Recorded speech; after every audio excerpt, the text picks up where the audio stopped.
에베소서 5장 18절에서 20절까지 함께 읽겠습니다. 시작. 술에 취하지 마십시오. 거기에는 방탕이 따릅니다. 성령의 충만함을 받으십시오. 시와 찬미와 신령한 노래로 서로 화답하며 여러분의 가슴으로 주님께 노래하며 찬송하십시오. 모든 일에 언제나 우리 주 예수 그리스도의 이름으로 하나님 아버지께 감사를 드리십시오. 아멘.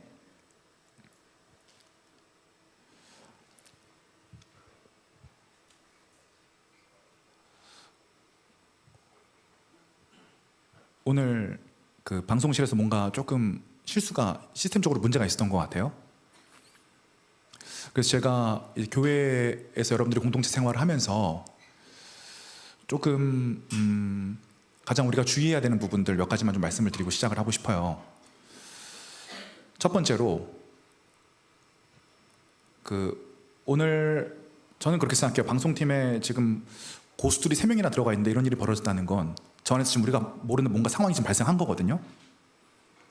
그런데 만약에 내가 마음가짐이 왜 이래? 저것도 하나 안 돼? 이런 거는 초보의 마음입니다. 누구나 다 할 수 있는 비판.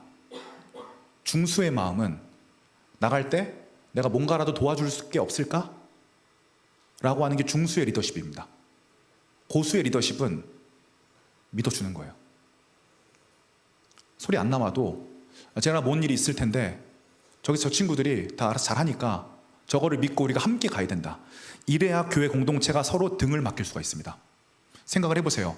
잘못 하나 할 때마다 그거 가지고 꼬투리 잡고 이거 불편하다 그러고 그러면은 서로에게 이게 등을 맡길 수 있겠어요? 완전한 성장이 이루어질 수 있겠어요? 그럴 수가 없단 말이에요.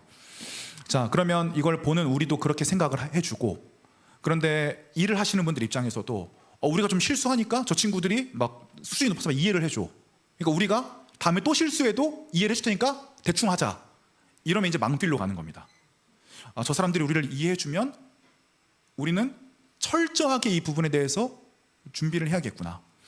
요즘 이와 관련된 일들이 많을 거예요. 저도 많이 듣고 있어요.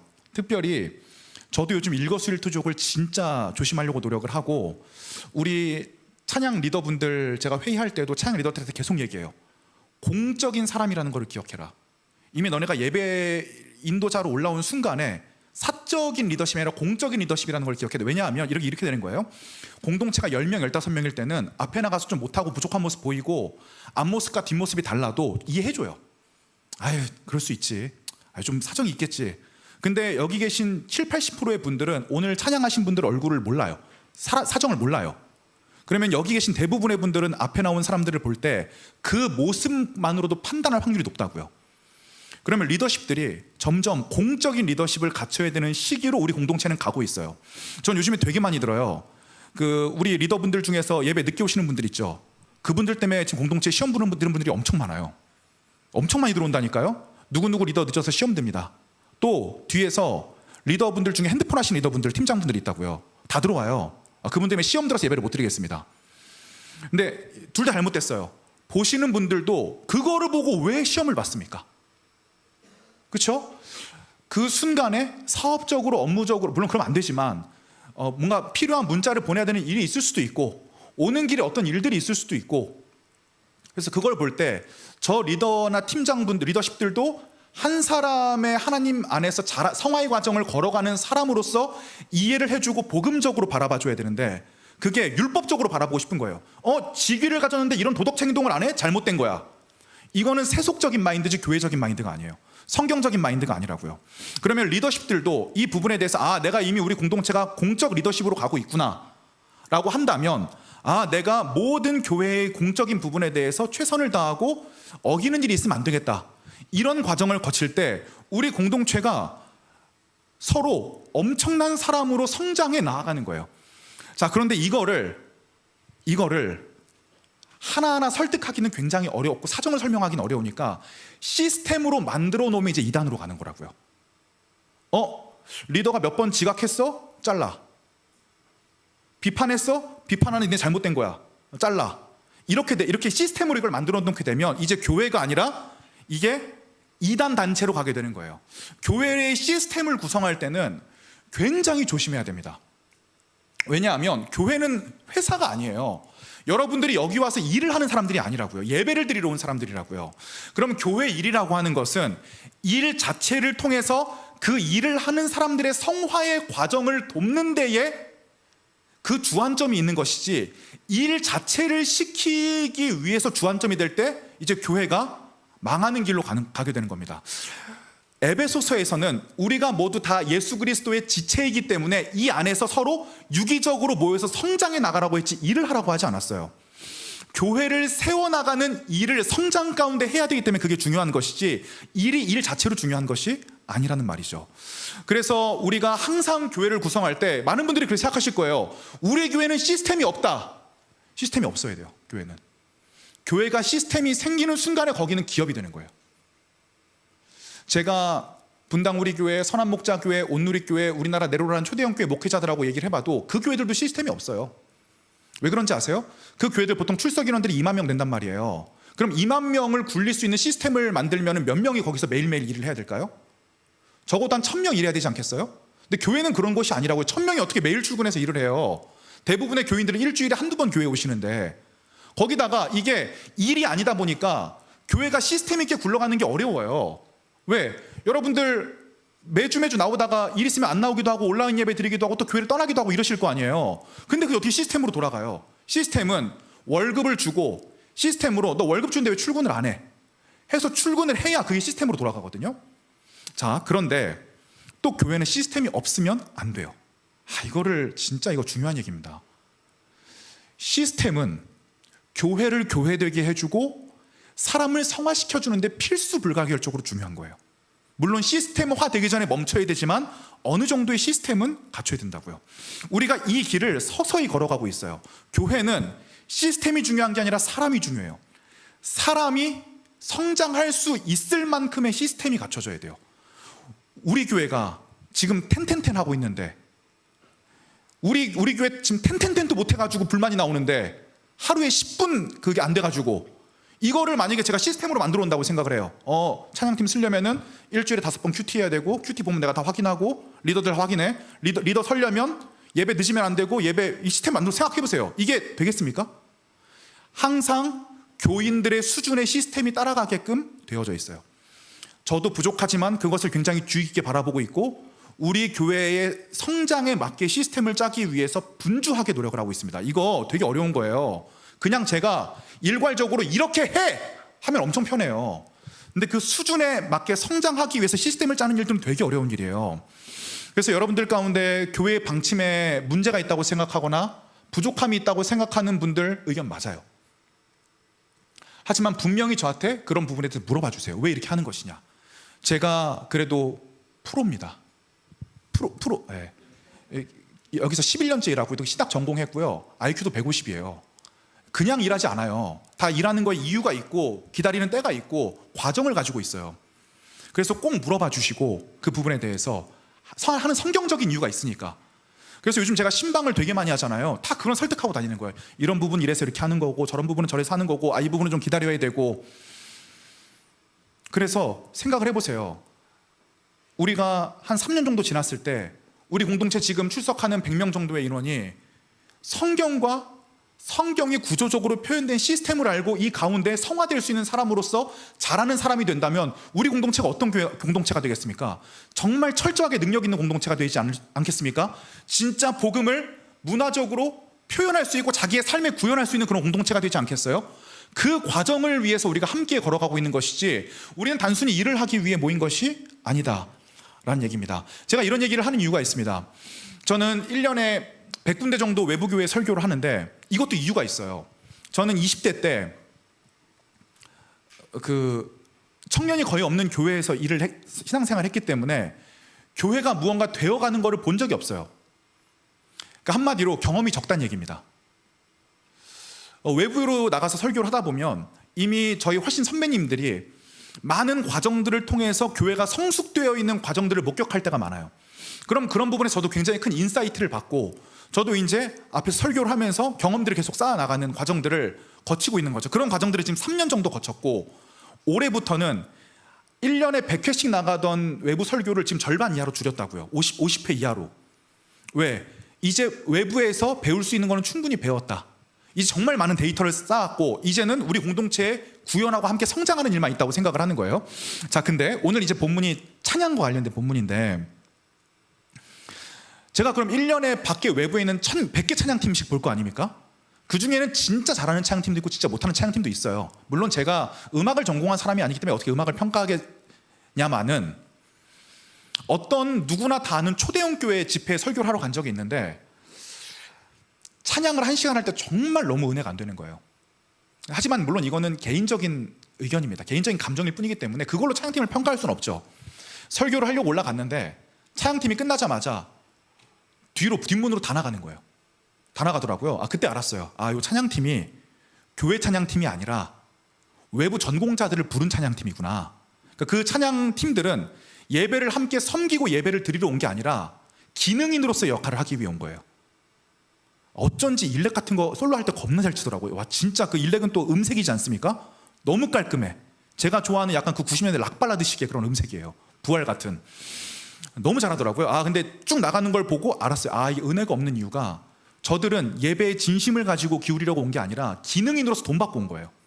그러니까 당연히 그 예배에서 많은 사람들이 은혜를 받기가 어려운 거예요. 물론 음악적으로 잘한다라고 거기에 이제 그 취한 사람들은 많을 것 같아요. 하지만 정말 거기 안에서 진심을 내가 의심하게 됐어요. 이제 끝날 때쯤에, 설교가 끝날 때쯤에 다 들어오는데 저 뒤에 다 찬양팀이 앉아 있는데 다 핸드폰 하고 있어요. 그러니까 예배에 진심이 없는 거예요, 그분들은.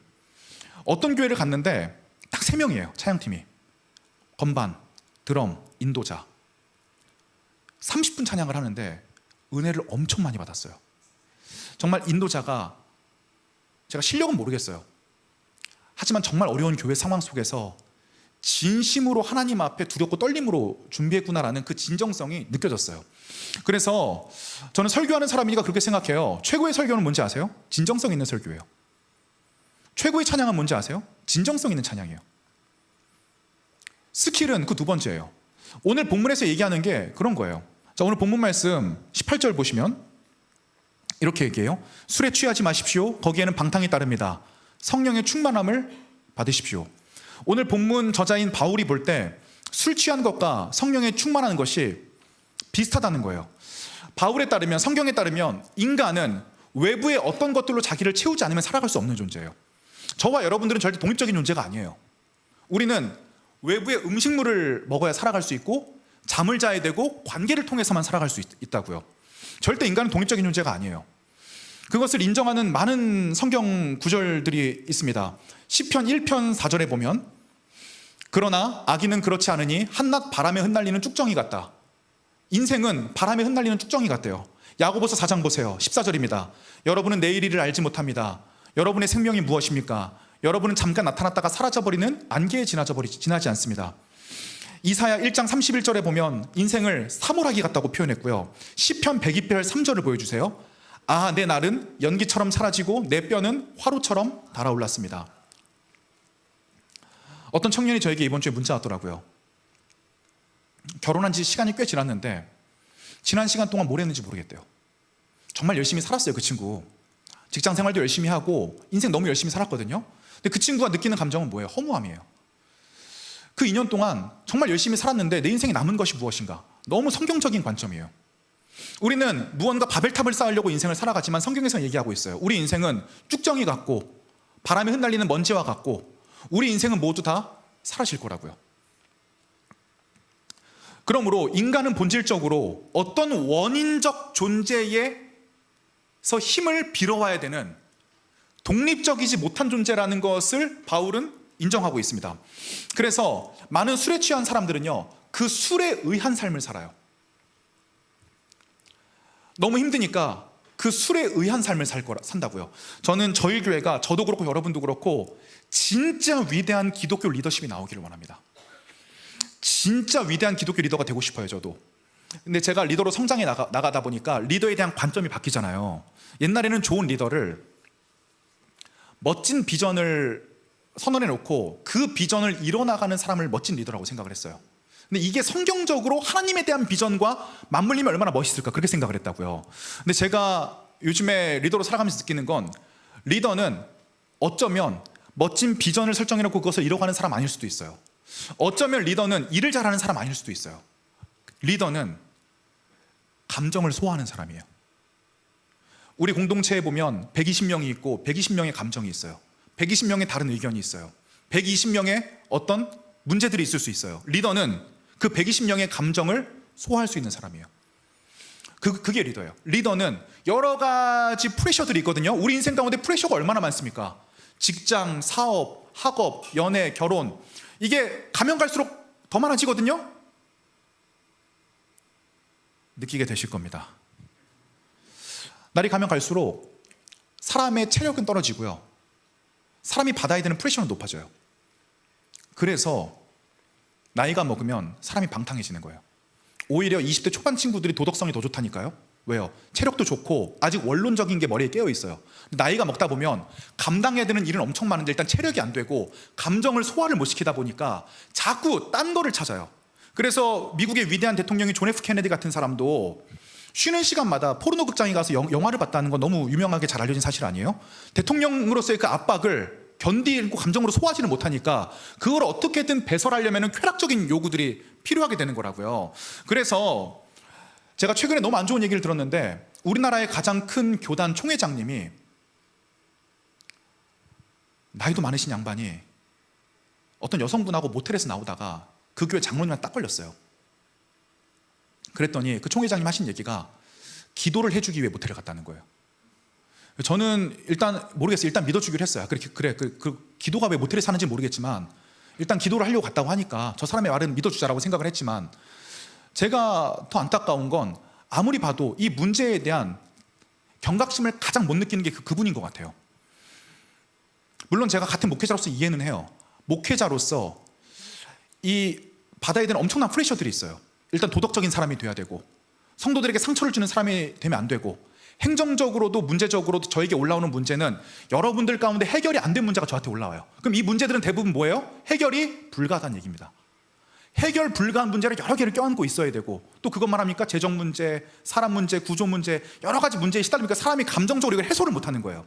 그러면 사람이 눈을 돌리기 가장 쉬운 곳이 범죄예요. 술, 도박, 성, 권력이라고요. 사람이 하나님 앞에 본능적으로 깨어있지는 못하고 자꾸 곁길로 가기 시작을 하는 거예요. 제가 이거 감정적으로는 이해를 하지만 근데 그러면 안 돼요. 만약에 그랬다면 그 직분을 내려놔야 돼요.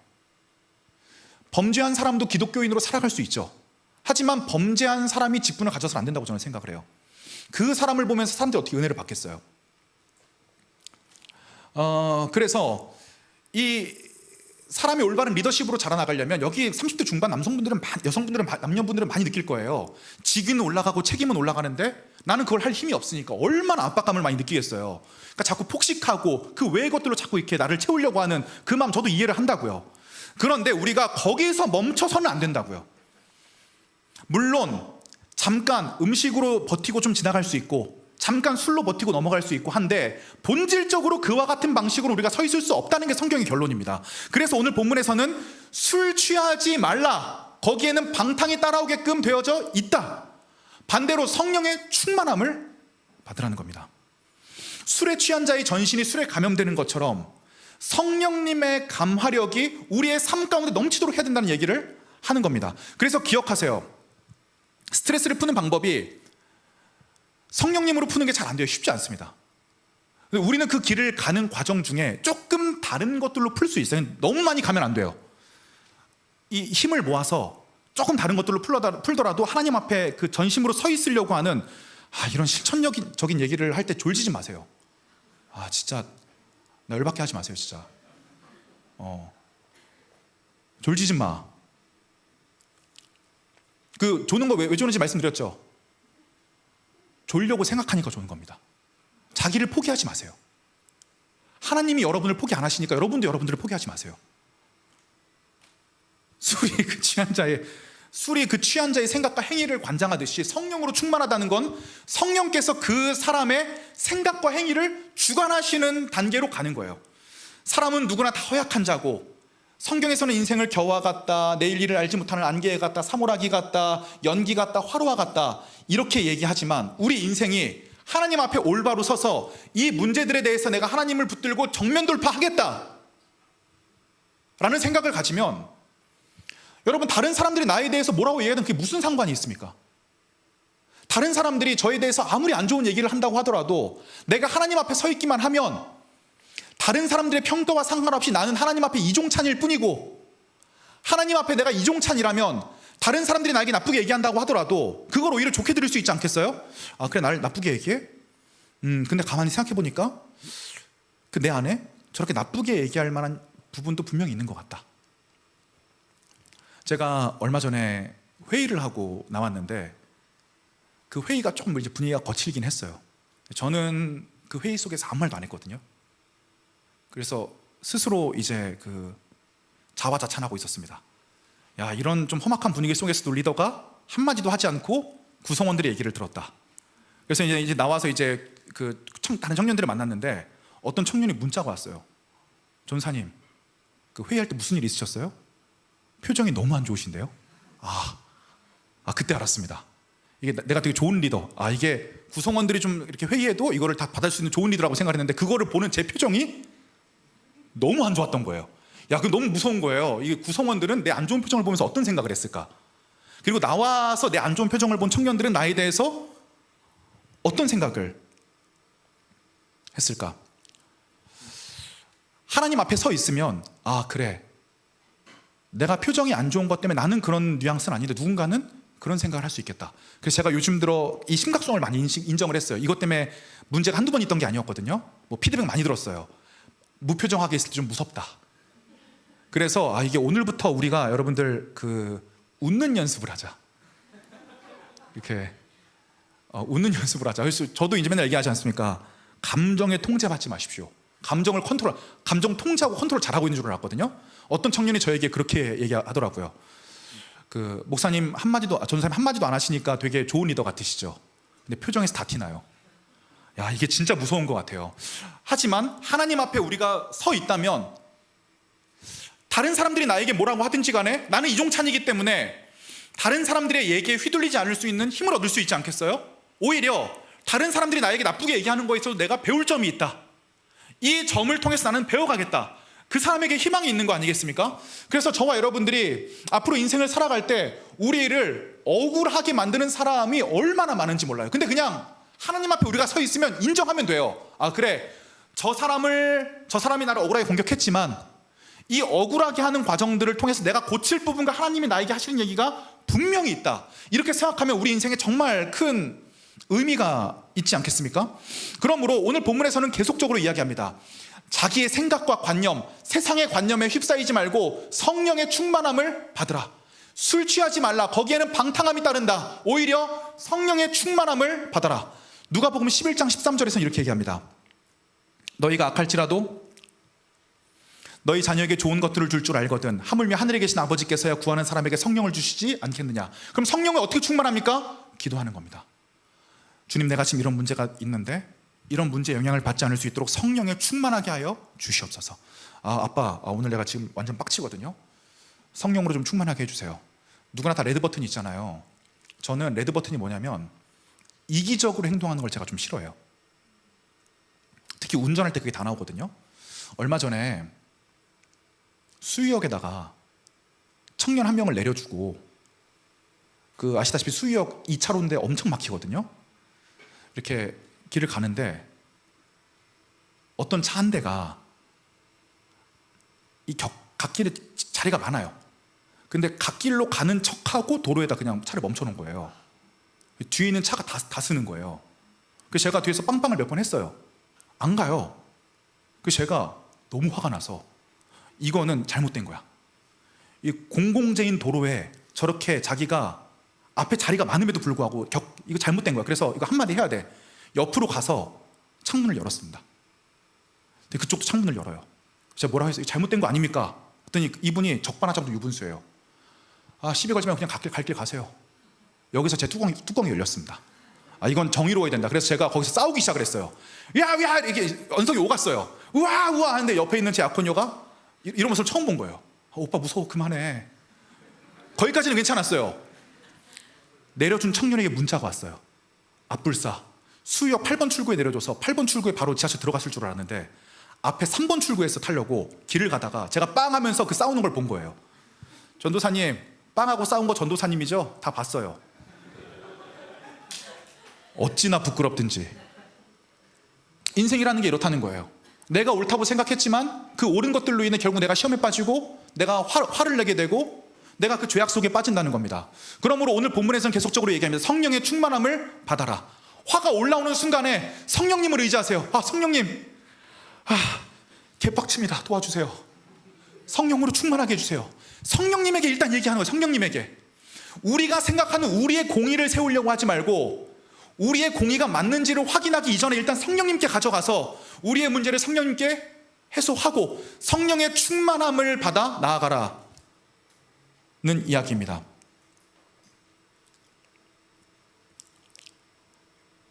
이 성령으로 충만한 삶을 살아가는 사람에게 뒤따라 오는 것이 바로 찬양입니다. 그래서 오늘 본문 말씀 19절을 보여주세요. 자, 18절 19절 다시 보여주시면 술 취하지 말고 성령의 충만함을 받으라고 얘기한 뒤에 바로 실천사항이 따라옵니다. 시와 찬미와 신령한 노래로 서로 화답하며 여러분의 가슴으로 주님께 노래하며 찬송하십시오. 찬송이라고 하는 건 근본적으로 어떤 음악을 하느냐의 문제가 아니라 성령의 충만해서 성령으로 하루를 살아간 사람에게서 나온 성령 안에서의 고백이 바로 찬양이라고 오늘 본문에서는 이야기하고 있습니다. 그러면 성령 충만한 결과가 무엇이길래 우리를 찬양하게 만드는가? 갈라디아서 5장 19절에 보면 이렇게 얘기합니다. 육체의 행실은 환히 드러난 것들입니다. 곧 음행과 더러움과 방탕과 우상 숭배와 마술과 원수 맺음과 다툼과 시기와 분냄과 분쟁과 분열과 파당과 질투와 술 취함과 흥청망청 먹고 마시는 노름과 그와 같은 것들입니다. 육체의 행실은 뭐예요? 복음으로 행동하지 않는 것, 내 생각과 내 감정으로 행동하는 것의 결과, 그것이 아무리 선할지라도 이것의 결과는 결국 나를 위한 것이기 때문에 내 생각에 대한 근거를 쌓는 것이기 때문에 이 육체의 행실의 결과는 음행과 더러움과 방탕과 우상숭배와 마술과 원수매짐과 다툼과 시기와 분냄과 분쟁과 분열과 파당과 질투와 술 취함과 흥청망청 먹고 마시는 노름과 그와 같은 것들이다. 그리고 이들은 성령에 충만해 본 경험이 없기 때문에 천국을 상속받지 못할 겁니다. 하지만 22절 다 같이 읽겠습니다. 시작. 그러나 성령의 열매는 사랑과 기쁨과 화평과 인내와 친절과 선함과 신실과 온유와 절제입니다. 이런 것들을 막을 법이 없습니다. 열매라는 표현은 결과물이라는 얘기입니다. 자, 성경에서 신약 성경에서 특히 열매가 나오면 결과물로 이해를 하시면 돼요. 성령과 함께 살아간 인생의 결과물은 인격의 성숙입니다. 사랑할 수 없는 사람을 사랑하고 기뻐할 일이 없는데 기뻐할 수 있으며 평안하지 않지만 화평하고 인내를 발휘할 수 없는 상황에서 인내와 친절과 선함과 신실을 드러내고 또 다른 사람들 앞에 온유하며, 마지막이 정말 중요한데 이 모든 과정을 위해서 절제할 수 있는 삶. 언젠가 성령의 이 9가지 열매에 대해서 강의할 일이 있기를 바랍니다. 그리고 바울은 얘기합니다. 그리스도 예수께 속한 사람은 정욕과 욕망과 함께 자기의 육체를 십자가에 못 박았습니다. 성령과 동행하게 되면 그 결과물로 인격의 성숙이 드러나게 되고 이 사람의 삶이 정욕과 욕망을 십자가에 못 박은 사람이 되는 것입니다. 성령의 충만함은 자연스럽게 인생에 찬양을 가져오게끔 되어져 있습니다. 이제 찬양에 대해서 좀 생각을 더 해보겠습니다. 그러므로 성경에서 등장하는 찬양이란 곡조와 박자의 문제가 아닙니다. 여러분들이 찬양을 하실 때 그런 분들 계세요. 오늘 찬양팀 어떻게 하는지 한번 보겠다. 오늘 얼마나 틀리고 얼마나 안 맞는지 내가 한번 다 골라내겠다. 그리고 이 시험 평가를 하시는 분들이 계세요. 이게 본질적으로 성경적인 방식이 아니라는 겁니다. 성경적인 방식의 찬양은 지난 일주일간 내가 하나님 앞에 성령으로 충만하게 살아왔던 그 삶을 가지고 찬양의 곡조로 올려드리는 겁니다. 그러므로 오늘 찬양 한번 주보 보세요. 뭐 있었어요? 첫 곡 뭐예요? 영원한 사귐에 죄송해요. 성령이여 우리를 예수께로. 그러니까 이게 일주일 동안 성령으로 안 살아오신 분들은 이 가사가 의미가 없어요. 그렇지 않겠어요? 근데 일주일 동안 성령 안에 정말 살아왔던 분들은 이 가사가 내 삶의 고백이 되는 거 아닙니까? 그러니까 가사가 좋네, 음악이 좋네, 이런 관점의 찬양이 아니라고요. 두 번째 찬양 뭐예요? 주의 이름 안에서 주의 성소로 가는. 이거 마찬가지 아니에요? 지난 일주일 동안 삶을 성령 안에 살아왔으면 이 삶을 가지고 주님의 성소로 왔잖아요. 그걸 찬양하는 거 아니겠어요? 주님의 임재 앞에서 좀 더 찬양 더 좀 뛰게 해줘요. 우리 더 좀 뛰게 해줘요. 방방 뛰게. 필요합니다. 다음부터 방방 뛰게 율동까지 한 손으로 섭외해 주세요. 율동이 없어서 너무 아쉬웠어요. 그런데 그렇게 생각하면 안 된다고요. 찬양이 빠른 곡 한다고 방방 뛰는 찬양으로 그냥 감정적 고조를 이루려고 끝나면 안 된다고요. 이 가사가 중요하고 이 가사에 우리의 삶이 담기는 게 중요하기 때문에 주님의 임재 앞에서 이 과정들을 우리가 거치는 것입니다. 그리고 우리가 지난 한 주간은 삶의 성령과 동행했지만 패배하며 살아왔지만 모든 원수 굴복하네 주의 임재. 오늘 다시 한번 하나님 앞에 내가 나옴으로써 이것을 내가 영적으로 승리할 수 있다고 하는 고백과 결단이 이 안에 있어야 되는 거 아니겠어요? 그러니까 이 찬양을 부를 때 그냥 노래가 좋아요, 야, 이거는 세속적인 방식의 찬양을 드리는 방식이라고요. 진짜 일주일 동안 하나님 앞에 성령으로 살아온 사람은 이 찬양의 가사를 통해서 내 삶을 하나님 앞에 찬양으로 드리게끔 되어져 있다는 것입니다. 제가 이렇게 자세히 설명을 드릴까요? 우리 교회는 새가족들이 많기 때문에 새가족들이 맨날 물어봐요. 대체 근데 찬양은 왜 1시간이나 하는 겁니까? 무슨 의미가 있나요? 이거를 설명해 주기가 너무 어려워요, 제가. 그래서 여러분들이 알고 계시다가 이런 걸 한번 설명을 해주세요. 자, 그러면 찬양은 첫 번째로는 성령 충만의 결과물이라고요. 그러면 두 번째로는 찬양이라고 하는 것은 의미의 문제인데 성경에서 가장 처음 등장하는 찬양은 출애굽기 15장이에요. 보여주세요. 그때 모세와 이스라엘 자손이 이 노래를 불러서 주님을 찬양하였다. 내가 주님을 찬송하련다. 그지없이 높으신 분. 뭐야 이거. 말과 기병을 바다에 쳐놓으셨다. 자, 벌써 상황 느낌 오시죠? 이 찬양 언제 한 거예요? 이스라엘 백성이 출애굽할 때 처음에 파라오가 10가지 재앙 일으키니까 야, 이스라엘 니네 안 되겠다, 가라 하고 가는데 한 3일쯤 가니까 이 파라오가 생각이 바뀌는 거예요. 야, 80만 명을 지금까지 공짜로 부려먹으면 이게 돈이 얼만데 쟤네 내보내면 우리 지금 경제적 손실이 막대하다. 그래서 당시에 가장 위대한 군대였던 이집트의 전차 부대에게 명령을 내려서 야, 얼른 말 타고 쫓아가서 쟤네 다 잡아와라. 자, 이스라엘 백성들이 저 뒤쪽에서부터 모래먼지가 막 일기 시작하는 거예요. 보니까 이스라엘 전차 부대가 지금으로 얘기하면 탱크입니다. 탱크 대 보병, 탱크 대 민간인 막 쫓아오니까 이스라엘 백성들이 패닉에 빠져요. 그래서 모세를 욕합니다. 야, 니 따라왔다가 죽게 생겼다. 니를 죽이고 우린 다시 이스라엘로 돌아가겠다. 이집트로 돌아가겠다. 이런 사람들이 되지 않도록 조심하세요. 아시겠죠? 교회에서 이런 사람 많아요. 자꾸 예수님께로 가자고 하는 건데 야, 이 죄에 있을 때가 더 좋은데 자꾸 변화하자고 한다. 저 리더 죽이고 옛날로 돌아가자. 그러니까 어떻게 되는 거예요? 장로님들이 목사님들이랑 싸워가지고 성도들 현혹해서 다 데리고 나가서 교회 세우고 이런 일이 얼마나 한국 교회에 많은지 아세요? 하나님 앞에 겁나 서 있어야 됩니다. 목회자나 성도들이나 장로님들이나 전부 다. 모세가 하나님 앞에 기도합니다. 하나님, 이거 죽게 생겼는데 어떻게 해야 되나요? 하나님 말씀하십니다. 너희는 가만히 있어 주가 하나님 돼 말지어다. 너는 가만히 있고 지팡이 들고 손 들고만 있어. 밤새도록 홍해가 갈라집니다. 이스라엘 백성들이 홍해를 건너는데 딱 다 건너자마자 이집트 군대가 그 홍해로 진입을 시작한 거예요. 그때 다시 갈라진 홍해가 덮어지면서 전차 부대가 모두 수장됐습니다. 죽었어요. 이스라엘 백성은 하나님의 놀라운 기적을 봤습니다. 그때 처음으로 등장하는 게 출애굽기 15장입니다. 하나님을 다 같이 찬양하지 않을 수가 없어요. 이 놀라운 역사, 정말 주님의 주님 되심을 찬양하지 않을 수 없는 겁니다. 그래서 주님은 나의 힘, 나의 노래, 나의 구원, 주님이 나의 하나님이시니 내가 그를 찬송하고 주님이 내 아버지 하나님이시니 내가 그를 높이련다. 주님은 나의 용사이시니 그 이름 주님이시다. 사사기에서는 불임을 경험한 한나라는 여인이 기도를 통해서 사무엘을 낳습니다. 한나는 자기의 기도 제목을 가지고 하나님 앞에 기도했을 뿐인데 이 기도하는 과정들을 통해서 하나님의 마음을 알게 돼요. 이 사사기 시대는 하나님의 마음을 아는 사람이 없었어요. 때문에 영적 불임처럼 느껴졌습니다. 내가 불임으로 고생을 하고 있는 여인이지만 하나님도 하나님의 마음을 알아주는 자녀가 없어서 불임으로 고생 중이시구나. 이런 고생을 하다 보니까 아이를 낳았을 때 이 아이가 얼마나 귀해요. 불임을 극복하고 낳은 아이인데 이 아이를 내가 하나님께 드려야겠다, 이런 결단을 한다고요. 이 아이가 사무엘인데 이 사무엘 낳고 이런 찬양을 드린다고요. 사무엘상 2장 6절 보여주세요. 두 번째 찬가가 나오는 거예요. 주님은 사람을 죽이기도 하시고 살리기도 하시며 스올로 내려가기도 하시고 거기에서 다시 돌아오기도 하신다. 주님은 사람을 가난하게도 하시고 부유하게도 하시고 낮추기도 하시고 높이기도 하신다. 가난한 사람을 티끌에서 일으키시며 궁핍한 사람을 거름더미에서 들어올리셔서 귀한 이들과 한 자리에 앉게 하시며 영광스러운 자리를 차지하게 하신다. 이 세상을 떠받치고 있는 기초는 모두 주님의 것이다. 그분이 땅덩어리를 기초 위에 올려 놓으셨다. 하나님의 하나님됨을 찬양하게끔 되어지는 겁니다. 이게 한나의 찬가입니다.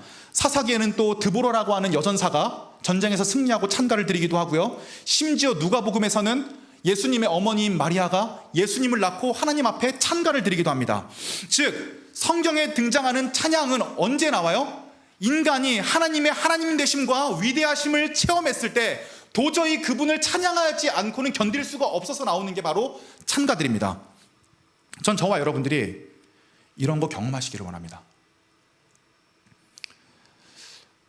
하나님의 하나님 되심을 경험하고 내 입에서 찬가가 흘러나오는 경험을 저와 여러분들이 반드시 해야 됩니다. 그런데 어떻게 일상이 기적만 있겠어요? 일상은 사실 치열하게 돌아가는 쳇바퀴 같은 거고 드럼통 세탁기 같은 거 아니에요? 맨날 반복되고 고통스러운 거 아니에요? 어떻게 매일 기적으로만 살겠어요? 이 일상적인 삶을 경험한 성도들의 찬양이 시편의 150편 담겨져 있습니다. 많은 전문가들에 따르면 시편에 있는 대부분의 시들은 예배 때에 사용됐던 찬양이라고 합니다.